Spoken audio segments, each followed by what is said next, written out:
Have you heard of the Texas Bullet Train? Either way, check out this video. I'm Charles Blaine and this is Texas Tomorrow. Are you worried about your kid's future? You should be. You're listening to Texas Tomorrow with Charles Blaine. Join Charles as he talks about the people and issues that are affecting you and your family at the local level of government. You might have heard about the plan to bring high-speed rail to Texas by connecting Houston and Dallas. Well, this plan has long been stalled, but a renewed interest from the federally funded Amtrak may be bringing it back. The idea isn't really new. A high-speed rail train between Dallas and Houston has been in the conversation since the late 1980s. But it wasn't until 2014 when a private company stepped in, hoping to model one after Japan's high-speed rail, started to move the project forward. The idea is pretty simple. It's that a 200-mile-per-hour train would get you from Houston to Dallas or Dallas to Houston in under 90 minutes. Faster than driving, easier than flying. So in a previous episode of Texas Tomorrow, we talked about the Texas Triangle, which is the region that connects all of Texas' major urban hubs by highway.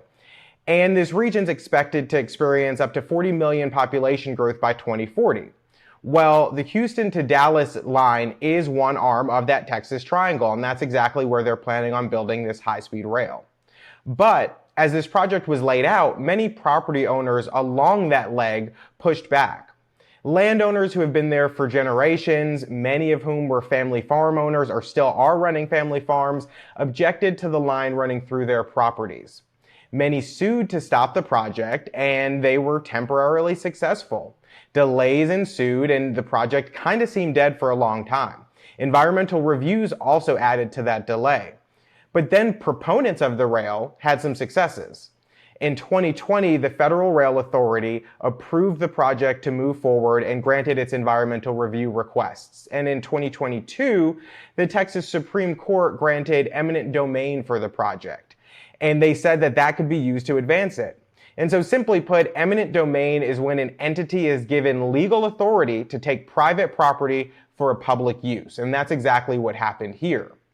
So the project is currently expected to end up costing roughly $35 billion. But we know those final costs are always more than what they project.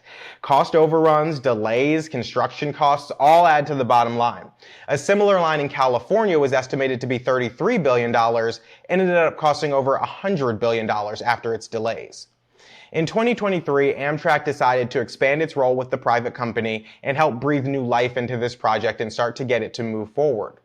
Then, because of renewed interest by the federal government in passage rail across the country, they decided that they were going to step in as well by granting acceptance into the Federal Rail Corridor ID program, essentially saying that this project could be viewed as one of the possible rail lines worthy of public investment from the federal government.